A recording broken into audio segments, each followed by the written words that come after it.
طبعا كلنا عارفين ان دبي وخصوصا في 2025 واحدة من اغلى المدن اللي ممكن تعيش فيها، خصوصا لو انت جاي بتدور على عمل، لان البلد اصلا مصممة انك تصرف فيها فلوسك مش عشان تحوش او تعين فيها فلوس. وناس كتير جدا بتختلف في الموضوع ده. انا شفت فيديوهات كتير عن ناس بتقول انا ممكن اقبض 3000 او 4000 درهم واعيش كويس جدا، وناس بتقبض ب 30000 و 40000 درهم وبيجوا اخر الشهر يحاولوا يشوفوا حد يستلفوا منه فلوس.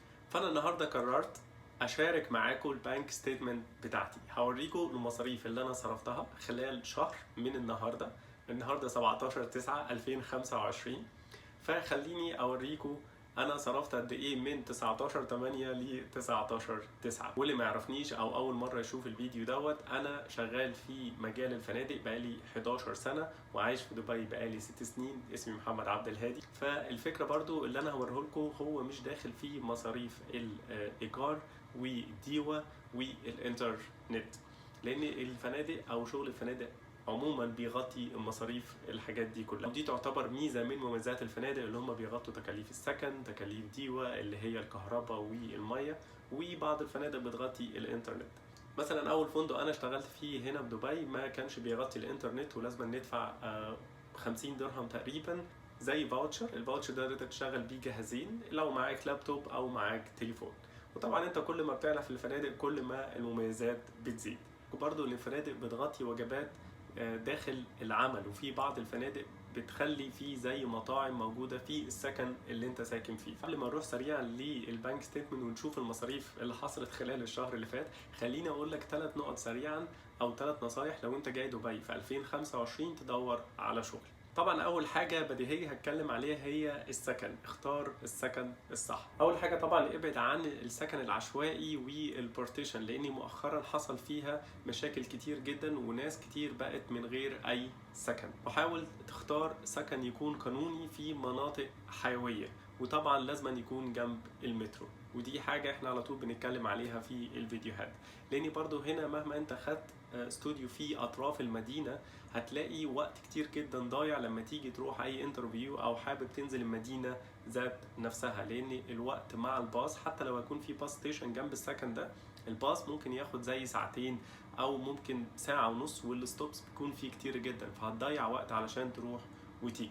ما تحاولش تاخد سكن في راس الخيمة او الشارقة او عجمان في الاول، لان كل الشغل بيكون في دبي. انت هتقدم كتير جدا في دبي، فاللي انت هتوفره عشان ما تدفعش سكن غالي في دبي وتروح تدفع فيه الشارقة او عجمان هتصرفه تاني في المواصلات، وهتضيع وقت كتير على الفاضي في اي يوم انت حابب تنزل فيه دبي او تروح فيه انترفيو.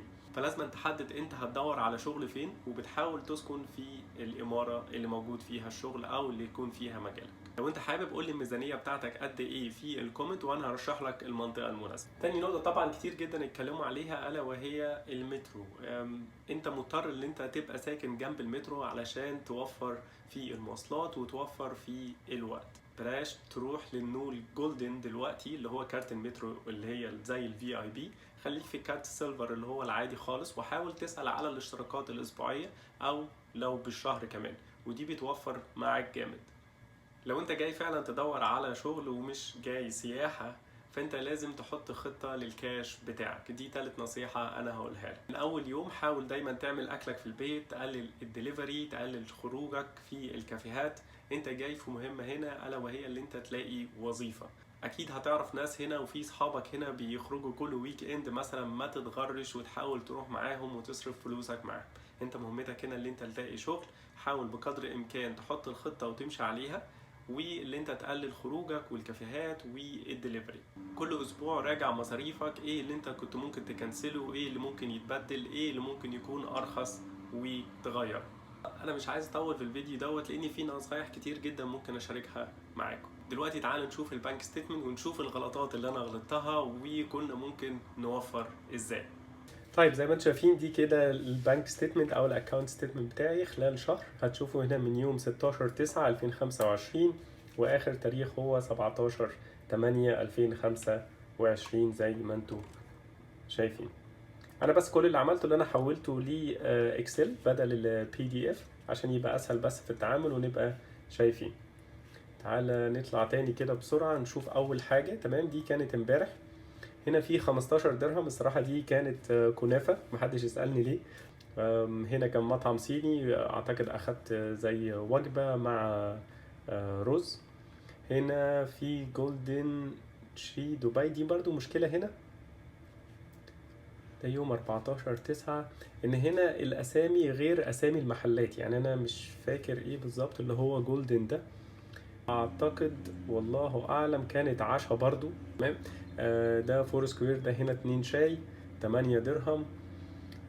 اميريتس دبي، اعتقد دي كانت شحن رصيد سالك. دي مش فاكر هي ايه الصراحة، احاول افتكرها. خلينا نعلم دول. تمام. هنا في 50 تانية سمارت باي، اعتقد دي كانت سالك بالظبط. اعتقد دي كانت جولدن شاي، ده كان عشا برضو. تمام. ده بنزين. تمام.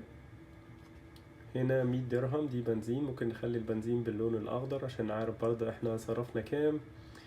فيرمونت عجمان، ده كان دي يوز، فنزلنا في فندق. وخلي بالكم ده برضو خصم، خدنا خصم 70% تقريبا.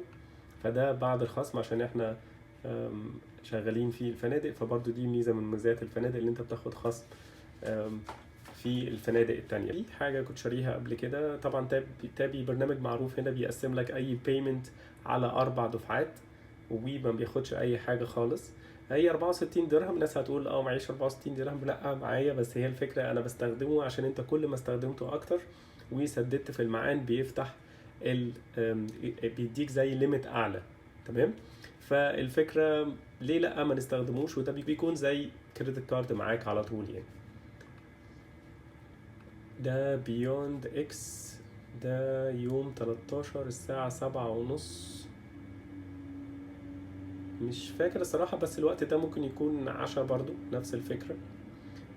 معانا تابي، معانا تابي تاني. تمام. في 2 تابي هنا. تمام. هنا دو ابل، دي اللي هي الباقة بتاعت المكالمات. بعمل بس مكالمات دولية لمصر عشان الواحد يكلم اهله يعني. تاني الانترنت هنا موجود في كل حتة. تاني اكل برضو. نون مينتس كان برضو ديليفري للبيت، اعتقد زي لبن وقهوة حاجة زي كده على ما افتكر. تمام. هنا تاني انوك اللي هي البنزين، فنخليه لونه اخضر. هنا دي كانت واحد مية. ده اكل برضو، اعتقد دي كانت شاورما حاجة زي كده. تابي تاني. انا ده اللي بفكر فيه، انا معرفش ان انا عندي كل تابي ده في الشهر، فانا اعتقد دي كده خامس واحدة، فلازما الواحد يكون حذر شوية يعني. تاني هي ارقام صغيرة بس مع تراكم وكم مرة في الشهر بتدي رقم مبلغ. يعني انا اعتقد دلوقتي احنا دخلنا في 300 درهم تابي بس. ماجد الفوتيم ده اعتقد كان كاري فور برضو. جبنا حاجات من هناك للبيت. تمام. هنا في ده كانت كوفي اعتقد في ايبيس، كان عندي ميتنج هناك. هنا بالظبط. هنا الكريدت كارد، كنت بستخدم الكريدت كارد وخدوا المبلغ اللي موجود عليا او اللي كان دين عليا. تمام. دي خلينا نشوف هي ايه. سايد دبي، مش فاكر دي ايه الصراحة.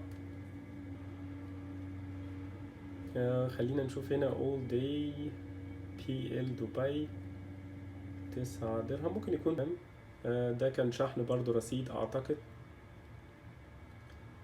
تاب تاب سند، دي كانت تحويلة لمصر تقريبا 300 درهم.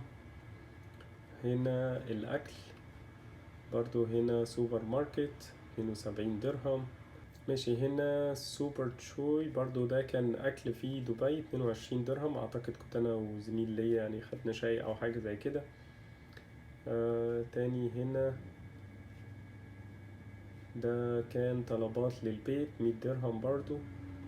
بعد كده تاني شحن رصيد، ده كان فندق او كان اعتقد برضو زي دي يوز في فندق 125 درهم. ممكن هنا برضو كان في قهوة او زي ماك. تابي تاني 11 درهم.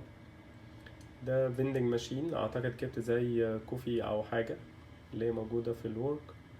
ده من الماركت برضو 5 درهم، 34 درهم. تاني برضو حاجة من البندنج ماشين، اعتقد كوفي او حاجة سريعة، برضو نفس الفكرة بندنج ماشين. ده مش فاكر ايه، 129 برضو بنزين. احنا كده معانا كام بنزين مثلا؟ ادي 1 2 3 4، يعني في الشهر تقريبا 400 درهم بيكونوا بنزين مع استخدام يومي للسيارة، which is اعتقد fair enough يعني. تعال نشوف طيب التوتال بتاعنا هيكون كام. احنا صرفنا قد ايه في خلال شهر؟ يعني يا نهار ابيض، انا لسه شايف الرقم ده حالا والله، عشان كده انا مصدوم. تقريبا 4000 درهم تقريبا بعد اللي احنا حسبناه، كان 4000 درهم ده اللي انا صرفته خلال شهر. وزي ما انتم شايفين انا ما بدفعش ايجار الحمد لله، وما بدفعش الديوه والانترنت مثلا، ودي الحاجات اللي اكتر ناس بتصرف فيها فلوس هنا. فده برضو بيوريكم قد ايه دبي هي غاليه، لحد ما بيدفعش ايجار وما بيدفعش الديوه وما بيدفعش الانترنت، وحاجات كتير جدا متوفره بسبب شغل الفنادق. فانت لو هتبقى جاي وبتدور على شغل، حاول بقدر الامكان تحط خطة لنفسك، ميزانية لنفسك، لحد ما ربنا يوفقك وتلاقي شغل ان شاء الله. وما تنساش لو عايز اي نصيحة او اي تدريبات في الفنادق، هسيب لك اللينك تحت للاستشارات والتدريبات، وابعت لي وهساعدك على طول. السلام عليكم.